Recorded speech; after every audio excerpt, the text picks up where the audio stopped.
Hello everyone, myself V.V.Gopala, Assistant Professor, Department of Computer Applications, Aditya University. Today I am going to tell you about Internet Protocol and especially IP version 6. Okay, so before starting the lesson, so I would like to say that after completion of the lesson, the student is able to know about what actually the introduction of Internet Protocol and how the IP addressing is playing a role in the Internet Protocol, and also the structure of IP version 6 and the functions of each and every field that is existing in the IP version 6. So let us start with Internet Protocol, which is shortly called as IP. So this is actually a protocol which is basically playing a very prominent role in the network layer. So because the network layer is layer which is in the third position in the OSI model. Above that there is a transport layer which actually connects the local net to the internet. So that is why the network layer is basically related to the local net, and moreover it is going to control, have an idea about the local network. Whereas once it is going to do any communication with the internet, then it has to take the help of transport layer, and also both the layers also playing a very important role based on the application that is actually interested in this complete transaction.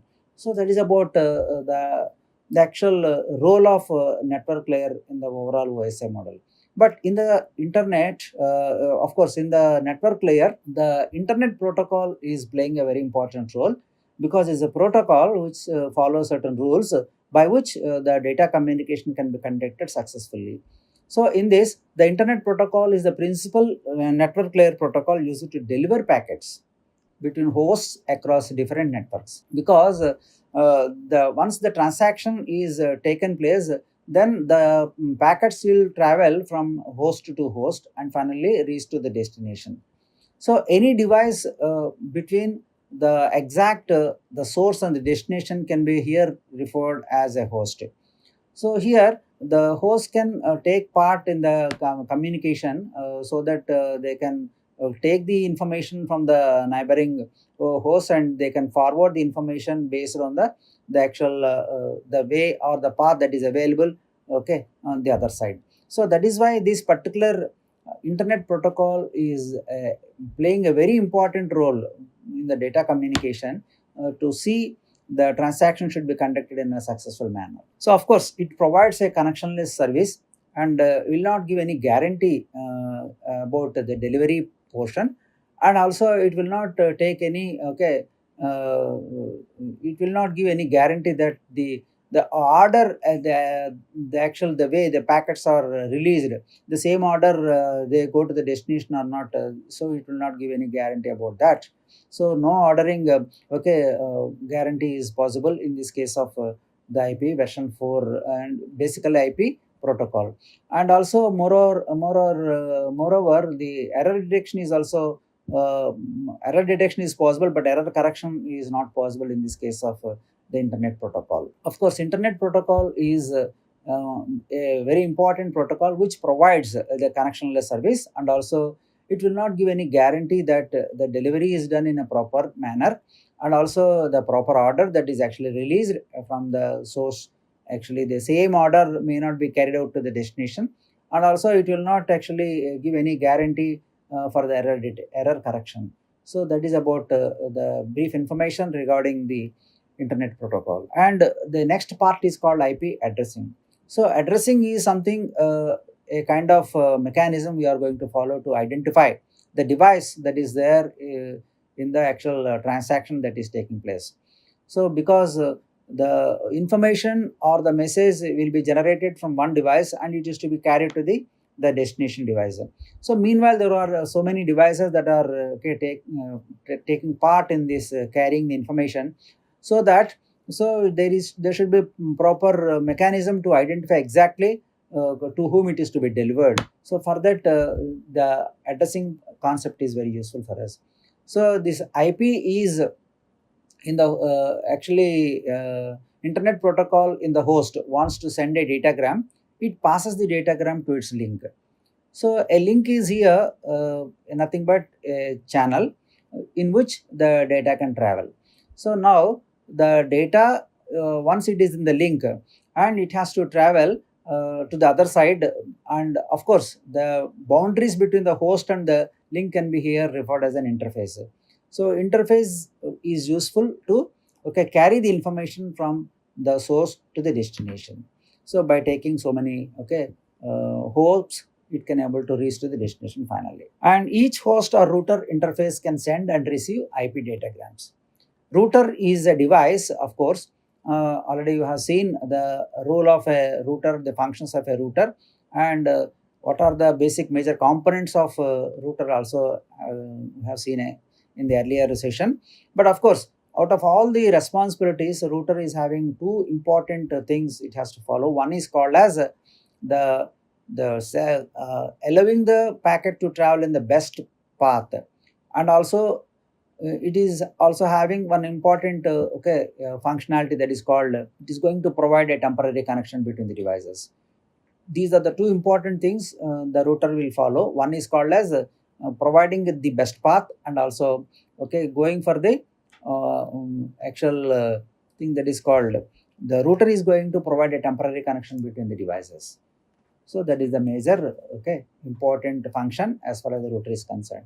Also, IP addressing is mandatory for every interface to enable communication, because without any address, so you cannot deliver the packet finally to the destination, because unless you know the proper destination, then only you can able to deliver the packet to the concerned destination. That is why this address is a very important part. IP addresses are essentially for identifying the devices on the network, and these addresses are basically of two types, IP version 4 and IP version 6. Of course, more or less both are similar as far as the functionality is concerned, but when compared to the IP version 4, IP version 6 can able to cover more number of addresses. So that means you can cover more number of devices because the size of the address format is big when compared to 32-bit. It is actually 128-bit of size is there to specify the source address and the destination address. We are using 128-bit of size, so that you can cover more number of devices in the IP version 6 format. So now I am going to show you the overview of IP version 6. It is a connectionless datagram based protocol like IP version 4. It is connectionless basically. You remember that connectionless means, so there will not be any guarantee that each packet will go in the same path and reach the destinations. That is, it will not follow, it will not establish any virtual circuit. So that is why it is called as a connectionless kind of a protocol. There is no reliability that whether all packets will reach to the destination or not, because which is connectionless. And moreover, it provides enhanced addressing efficiency and support for QoS, because addressing, if you see that in the IP version 4 only 32 bits are used, whereas in this IP version 6 128 bits are used for addressing. So it says that enhanced addressing efficiency is introduced in this case. And moreover, the QoS, that means the quality of service, is also improved in this case of IP version 6. And this is the format, header format of IP version 6. So there are several fields. Of course, we are going to see each and every field and its role in the total IP version 6, the 32-bit address format here. So in this case of the actual size is width wise, if you consider it is 32-bit, but if you see the overall IP address that is used for source and destination, it is 128 bits. And means here you see that there are 4 lines, each is of 32 bits. So 32 bits into 4, which is equal to 128 bits. Okay, that means even though we are saying that it is of 32 bits, but because there are 4 lines here, so it comes to 128 bits. Similarly for destination also, because 4 lines are here, which comes to 128 bits. That is the reason source IP address and destination IP addresses are 128 bit each. So that is the important point you have to note down. And of course, remaining things, remaining fields are there. Slight modification of naming of the field is taken into consideration, but functionality as such, So more or less it is related to IP version 4 also. So now if you start with the version 4-bit field is there. So we'll see field by field. So you can understand what actually the importance of that particular field. So for your convenience, I am showing the same IP version 6 frame format, header frame format in every slide, so that we can have the exact way how the field is placed and what is the size of the field and for what reason it is actually placed in this, you can better understand. So the version field is to note down which type of IP version we are using. This is a fixed value that is in a binary notation, which is 0 1 1 0, which in decimal notation it is actually comes to 6. So 6 can be represented in binary notation 0 1 1 0, so that the version number generally filled with 0 1 1 0, it is fixed, so that the router can able to understand what type of version it is actually taken into consideration and how it is going to interpret the remaining part of the fields to the other side. Because once it doesn't know what exactly the way the frame is considered, it cannot interpret the remaining fields information properly. So that is why the interpretation, for the interpretation purpose, the version number is indicated in this version field. And the next is a priority traffic class. So this is another important thing. That means in the IP version 4, no priority is considered. No priority is actually given place in this IP version 4. But whereas in this case of IP version 6, priority is also can be considered, so that high priority packets can be transmitted based on the priority. So that is why so that is the way how the type of service can able to give you some idea why this particular field is introduced basically. And moreover, so suppose there is some kind of a packet which is meant for only some kind of congestion expression, or there is some kind of a congestion that is taken place. So how you can able to express the actual the channel or the link is not good. So there is some problem in that. How you can able to explain or how you can able to express this particular problem to the devices or the hosts which are there in the network. So for that you can able to indicate the information in this case of priority traffic class in that particular block. You can able to use the 8 bits, so that the last, that means the least significant bits means they are actually the leftmost bits, which are actually of size 2 bits. These 2 bits indicate the congestion status about the actual link. So and the most significant bits, that means the rightmost 6 bits can be called as most significant bits, which generally express the quality of service and the prioritization, etc. All these things can be indicated in this the rightmost 6 bits. And of course, after that we are going to see the flow label. So sometimes the flow label says that whenever the possibility of virtual circuit establishment is happening, then this flow label says that no need of reordering the packets, because once the virtual circuit is established due to some reason, then it says that all the packets will travel in the same route, so that they, whatever the order that are actually released, the packets at the sender, the same order will be carried out till the end of the actual process. That means the same order will be followed before they reach the destination.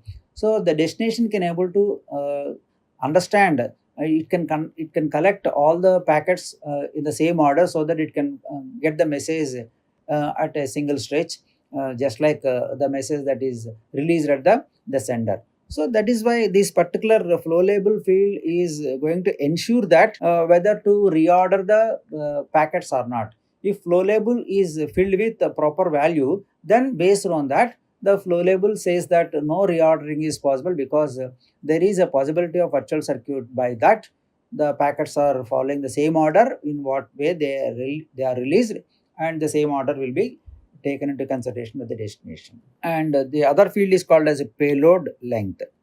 which is of 16 bits size. This payload is something related to the data, exact data, because the header is there, and that means the actual data is located at the last row, whereas the above fields are not exactly the data, which are the envelope of the data, that means which covers the data.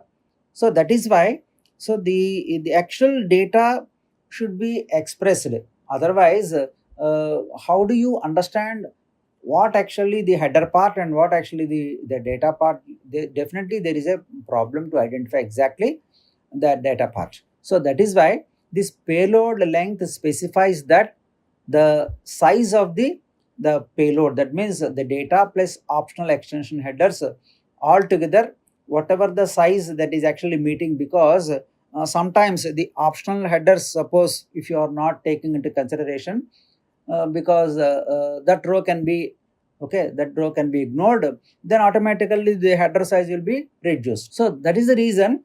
So we have to definitely indicate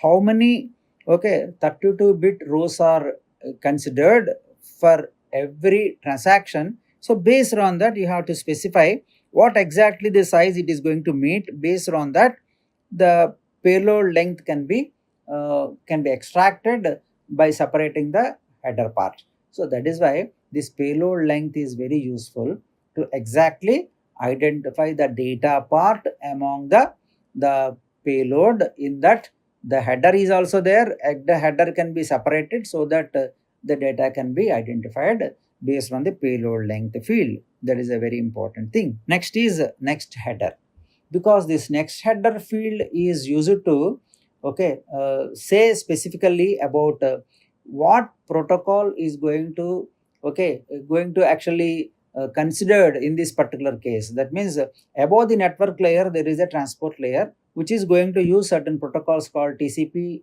or UDP, so that whatever the information that we are actually handling is anyhow, is it related to TCP or UDP. So that can be identified based on the next header field. Suppose this next header field is filled with some data, then automatically it is going to say that which is related to the TCP or it may be related to the UDP. So there are some fixed values. Based on that, the router can understand the this particular information is related to either TCP or UDP. Based on that, it can able to deliver the information or carry the information to that particular protocol. So that is a very useful information which is identified in the next header field. And of course the other field is called hope limits. This hope limits is just like the field in the TTL, time to live, in the IP version 4 header format. Here the once the data is when the packet is starting its travel, so it has to carry out by a number of hopes, and finally it has to reach to the destination. So whenever it is whenever it is finishing of one hope, so the hope limit will be decremented, so that finally it reaches to the zero. Whenever it is reaching to zero, the packet has to reach to the destination, definitely. Otherwise even if the hope limit is becoming zero and if the packet is not reached to the destination, then automatically the packet will be dropped. It is a very dangerous problem. So that is why, so there is a hope limit figure or a number that will be predetermined, and that value will be placed in this the hope limit block. And whenever one by one the hope is taking place, then the value will be decremented and finally it will reach to zero. And exactly by reaching to zero value in the TTL or in the hope limit field, definitely the packet has to reach to the destination, otherwise it will be dropped. And source IP address, of course this is 32 bit field, but because 4 rows are there mentioned for source IP address, so 4 into 32, so this is actually comes to 128 bits. That means more number of portions are there, so that more number of devices can be covered in this by addressing of source IP address. Similarly, the destination IP address is also of 128 bits of size. Here also more number of devices can be covered because of the extension of 32 bits to 128 bits of size, so that more number of devices can be covered, and how the portion can, okay, each and every portion of IP address of source and destination will be seen in the other session, of course. And next is extension header. This is optional.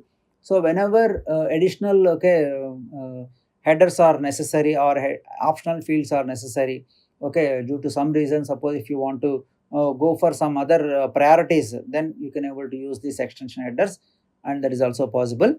And once you are not, okay, interested about this extension header, simply you can, okay, remove this, and you can form the IP version 6 okay, header format without this extension headers. With the remaining fields, you can able to form the IP version 6. And data payload, where the exact data will be located, and the size of the data is also, okay, based on the requirement. The message can be divided into number of packets, and the packets are actually based on the data, they will be fragmented, and based on the actual size of the data, the payload is going to occupy, is going to take or accommodate the data that is existing. Okay, so that is why the data payload is a word that is used to indicate the exact portion of data among the overall, okay, message that we have. So that is why this is a payload, you can call, which is also called as a datagram. Is a part of the overall data. Okay, so that's all about IP version 6. So I hope that based on this particular lesson, a student is able to now know about what actually the fundamentals of internet protocol, what is the role of internet protocol, and what actually the meaning of addressing, and in what way it is, okay, playing a prominent role in the actually identifying a device, and what actually the structure of IP version 6, and how many fields are there, what is the role of each and every field. I hope the student is clear about that. Thank you.